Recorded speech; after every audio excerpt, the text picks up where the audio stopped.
출마하신 것에 대해서 이제 많은 분들이 왜 출마를 하셨는지에 대한 이야기를 듣고 싶어 하시는데요. 저는 우선은 그 꼴찌 탈출이라고 키워드를 드리고 싶어요. 제가 2년 전에 대구로 다시 제 고향 대구로 다시 돌아왔는데요.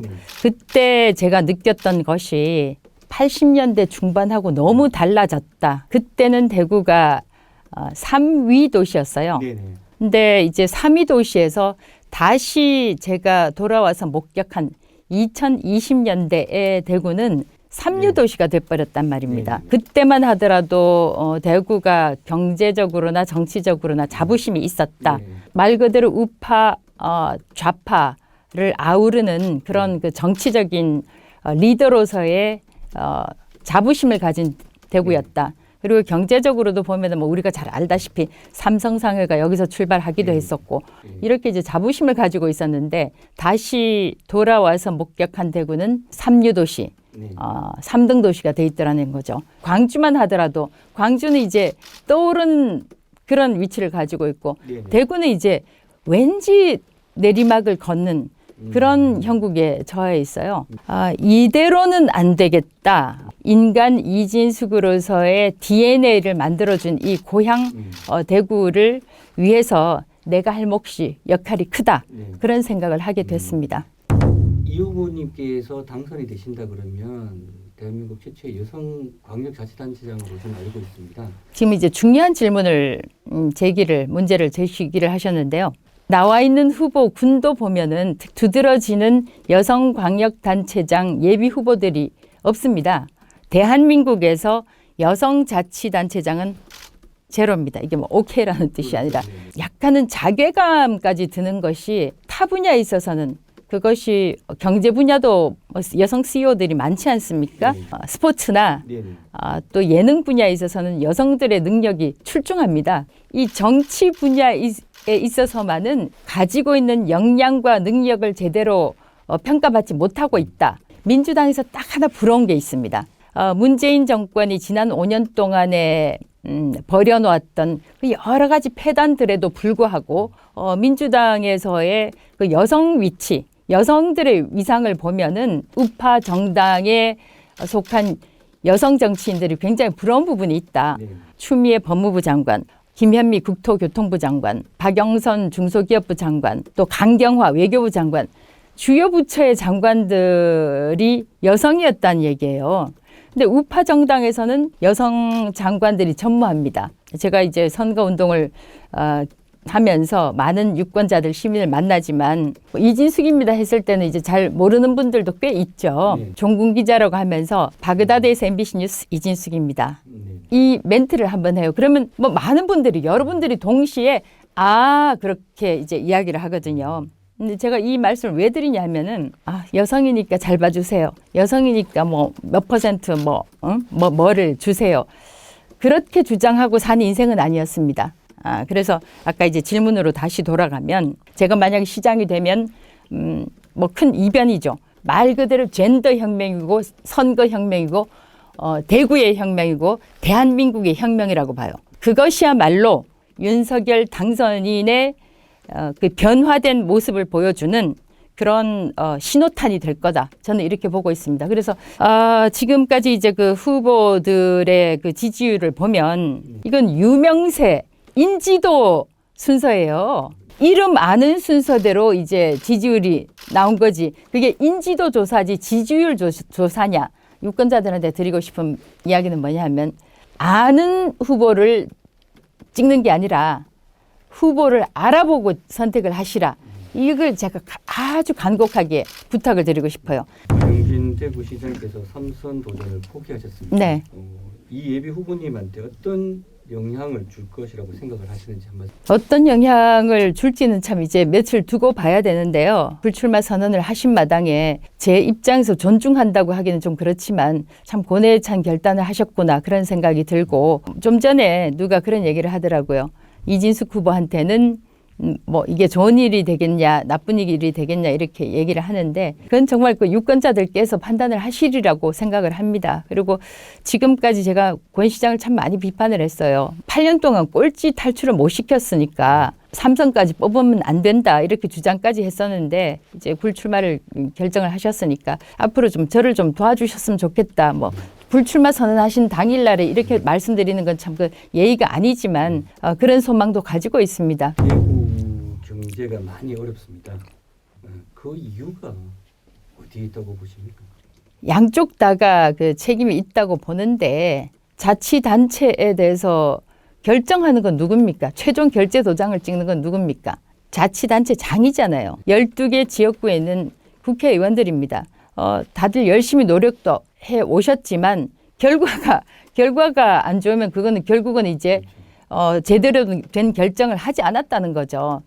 그리고 또 이제 제가 유권자들한테 책임 묻는다는 표현이 좀 그렇기는 하지만 어떻든 그런 사람을 또 뽑은 거는 유권자들이니까 공동 책임이라고 봐요.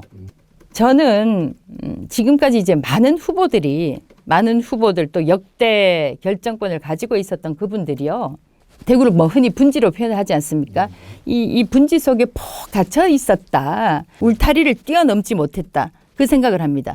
그게 결국은 이제 대구가 세 번째 도시, 세 번째 위상, 그 위상에서 오히려 추락하는 그런 결과를 현재를 만들었다라고 생각을 하고 지금도 후보들이 그렇게 얘기를 하더라고요. 윤석열 당선인하고의 그 관계를 가지고 이른바 그 중앙정부에서 뭘 더 따오겠다. 저는 그게 지금 우리 갇힌 대구, 우물 속에 갇힌 대구를 만들었다. 그렇게 생각이 돼요. 대한민국에서 생산되는 그거는 많아거든요. 세금을 걷어가지고 어떻게 이제 그 나눠주는 거기서 더 따오겠다. 대통령하고 가까우니까 더 따오겠다.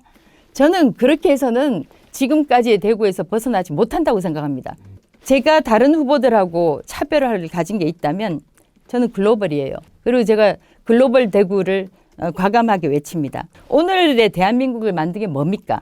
결국 우리 브레인이고 우리의 두뇌고 우리의 능력이고 그 능력을 바탕으로 해서 세계 속으로 뛰어들어갔던 거거든요. 그래서 저는 그런 이야기 안 합니다. 윤석열 당선인하고 가까워서 어쩌고. 저는 그 대통령한테 부담 주는 거라고 생각하고 저도 윤석열 당선인하고 가까워요. 대구를 통해서 대한민국을 살찌우게 하고 대한민국을 부강하게 하고 그렇게 만들어야지 중앙정부에서 뭘 더 따오겠다? 제가 대구 출신이기도 하지만 대구로 와서 들은 이야기 중에서 제일 듣기 싫은 단어가 그놈의 중앙이란 단어였어요. 대구 자체적 역량을 키워야 되고 저는 과감하게 이걸 세계 속의 대구, 세계와 대구를 연결을 시킬 겁니다. 후보님께서 대구 발전을 위한 어떤 비전을 제시하신다면 어떤 게 있을까요? 제가 이제 우선 중요한 거 두 가지 말씀드리겠습니다. 위천공단을 하려다가 그때 이제 낙동강 페놀 유출 사건 때문에 그게 이제 올 스탑이 됐어요. 만들어 놓은 그 공단 지역에서는 그 땅은 아무것도 지금 못하게 돼 있습니다. 네. 그냥 제가 가봤더니 허허벌판이더라고요. 이거 어떤 식으로든지 풀어야 됩니다. 저는 이거 못 푸는 시장은 정말 그 자격이 없다고 봐요. 이걸 어떤 식으로든지 부산하고 합의를 이끌어내서 지금 보면 뭐 폐수 정화 시설 이런 것들이 비교도 할 수 없을 정도로 잘 돼 있습니다. 또 다른 페놀 유출 사건에 대해서 우려하는 것은 후쿠시마 원전 폭발 사건 때문에 원전 개발 안 하겠다. 그런 심리하고 이제 비슷하다고 보는데 합의를 이끌어내서 그 위천공단 그 부분을 한국, 중국, 일본이 공동 참여하는 그 공단으로 조성하겠다. 이게 1번이고요. 그다음에 이제 두 번째는 이제는 대한민국이 무기 수입국에서 무기 수출국으로 전환이 된 시점이 작년, 재작년 그 무렵입니다. 우리 54단 있죠. 오늘 아침에 이제 54단 부근에서 제가 아침 인사를 했습니다만 이 부대 자체도 하나의 우리로선 자산이 될 수가 있어요. 부대 부근에 저는 방위 산업 지역을 조성을 하겠습니다. 하고 또 대구가 어떤 특징이 있습니까? 대구에서 지금 가장 많은 비중을 차지하는 대구의 산업이라면 자동차 부품입니다. 예, 자동차 부품이라는 게 공업 분야에 있어서 종합 예술이거든요. 자동차는 가장 뛰어난 자동차 부품을 생산하는 곳이 대구입니다. 그리고 이게 이제 무기 생산하는 것하고 연결이 지을 수가 있거든요. 대구가 이런 섬세한 이 공업적 기술을 그 방위산업 지역을 조성하겠다. 그리고 이제 경제 관련해서 대구가 교육 도시로 많이 알려져 있었잖아요. 네. 이 다시 교육 도시로서 대구를 부활시키겠다. 영어와 수학은 대구시가 책임지겠다. 경대 4대 영어 교육과를 나왔고요. 그 영어 교육을 1년 반 현장에 있기도 했습니다. 가르치기도 했었고 그때 당시 한국외국어대학 동시통역대학원을 다녔는데 영어에 대해서 영어 교육에 대해서 저보다 더 잘하는 후보 있으면 나보라 그러세요. 대구에서 초등학교를 나오면 중학교, 고등학교를 나오면 대한민국에서 영어 실력은 제일 뛰어나다. 그래서 애플리케이션을 만들어서 인공지능과 결부를 시켜서 가장 뛰어난 영어 애플리케이션 또 수학 애플리케이션을 아주 저가에 만들어서 대구시가 공급하겠다. 반드시 그 약속 지키겠습니다. 부모님들 정말 마음 놓으셔도 됩니다. 시장이 되시면 임기 중 GRDP 꼬리를 탈출하지 못한다 그러면 재선을 꿈꾸지 않겠다 이렇게 말씀을 하셨는데 그렇게 얘기 안 했죠. GRDP 5위 안에 들지 5위 안에 않으면 들지 꼴찌 않으면. 탈출은 물론이고 5위 안에 들지 않으면 재선은 꿈도 꾸지 않겠습니다. 지금 뭐 17등이고 꼴찌인데 그러니까요. 예. 5등이 웬 말이냐. 꼴찌 탈출만 해도 큰 건데 그렇게 생각하잖아요. 근데 이 혁명이라는 거는 뒤집어지는 거잖아요. 이 대구에서는 지금 대구가 위기이기 때문에 개혁으로는 안 됩니다. 혁명을 해야 됩니다. 혁명. 다른 후보를 뽑아야 되고 다른 방식으로 접근을 해야지 뭐 그냥 중앙정부에서 더 따오겠다. 대통령하고 가깝다. 이걸로는 안 된다는 겁니다. 우리가 파이를 만들어야지 이미 있는 파이에서 떼가지고 와서는 뭐 꼴찌 탈출 안 됩니다. 이 자리에서 다시 한번 영남일보에서 말씀을 드리지만 GRDP 제 임기 4년 동안에 5등 안에 들지 않으면 5등도 포함됩니다. 재선 꿈도 꾸지 않겠습니다. 지금 경선 경쟁자이신 홍준표 의원 또 뭐 김재원 전 최고위원 어떻게 평가하십니까? 그 두 분이 역할을 하셨지만 홍준표 대표 같은 의원 같은 경우에는 대선에서 일단 그 경선을 하셨잖아요. 그래서 저는 이제 특히 대구 관련해서는 대구에 대해서 저만큼 참 연구를 많이 하지는 않으셨다. 대선 근데 떨어지고 갑작스럽게 이런 결정을 내렸다. 그런 생각이 들어서 아주 오랫동안 대구에 대해서 연구를 해온 저로서는 저보다는 정말 맞지 않은 인물이다. 그렇게 생각을 하고요. 그다음 지금 국회가 매우 중요합니다. 민주당 경우에는 지금 180석에 가까운 의석을 가지고 있잖아요. 국회 한 석이 중요하고 국회에서 하실 일이 더 많다. 진짜 그 강한 목소리, 그 의지 있는 목소리로 국회에서 일을 좀 하셨으면 좋겠다. 그런 생각이 들고 김재원 의원은 뭐 흔히 책사라고 불리기도 하고 참 굉장히 꾀가 많은 분으로 알려져 있지 않습니까? 적어도 이제 뭐 대구와 관련해서는 제가 훨씬 더 오랫동안 대구에 대해서 연구를 해왔다. 이런 생각이 듭니다. 그래서 권양진 시장 관련해서 그런 게 있기 때문에 오늘은 이 정도로 다른 후보들에 비해서 예비 후보를 많이 일찍 등록하셨지 않습니까? 지난 17일 하셨는데요. 그리고 대구를 이렇게 선거운동을 다니시면서 대구 시민들의 현재 모습 어땠습니까? 대구는 더 이상 안 되나? 이런 완전한 포기는 아니지만 대구가 왜 이럴까라는 그런 생각을 좀 하시는 것 같고 좀 굉장히 답답한 거죠. 이번에 좀 다른 후보들이 좀 다른 경험을 한 후보가 나왔으면 좋겠다. 당신은 전쟁에서 살아온 사람 아니냐. 제가 이제 잘 인용하는 말이 아인슈타인이 한 말입니다. 어제하고 똑같이 행동하면서 내일이 달라지기를 기대하는 건 정말 바보 멍청이 같은 짓이다. 그러거든요. 그렇잖아요. 어제하고 똑같이 행동하면 뭐 내일도 어제하고 똑같이 되는 거잖아요. 이 지금 현재 거론되는 후보들을 보면은 공무원입니다. 그게 뭐 선출직 공무원이든 임명직 공무원이든 지금 대구가 처한 상황이 위기 상황이라는 걸 고려하면 공무원은 맞지 않다. 이제는 역대 시장을 한번 보세요.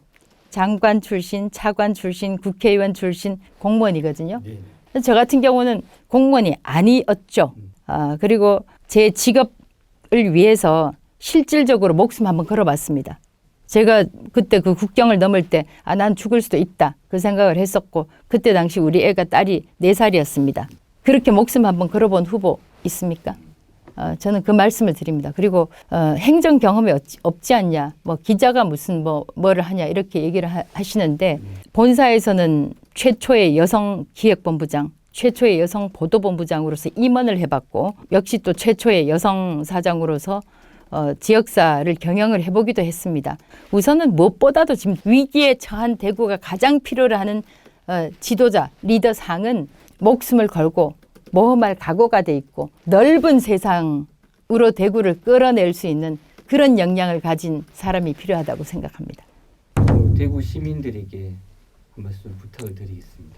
사랑하는 대구 시민 여러분, 이진숙입니다. 저는 여타 다른 후보들과는 대단히 다른 경험과 경력을 가지고 있습니다. 이름은 다른 후보들보다 조금 덜 많이 알려져 있을지는 모르지만 조사를 해보시고 체크를 해보시면 이진숙이라는 사람이 새로운 비전을 가지고 대구를 세계 속으로 끌어들일 수 있는 그런 역량을 가지고 있다 파악을 하실 겁니다. 대구 시민 여러분께 다시 한번 간곡히 부탁드립니다.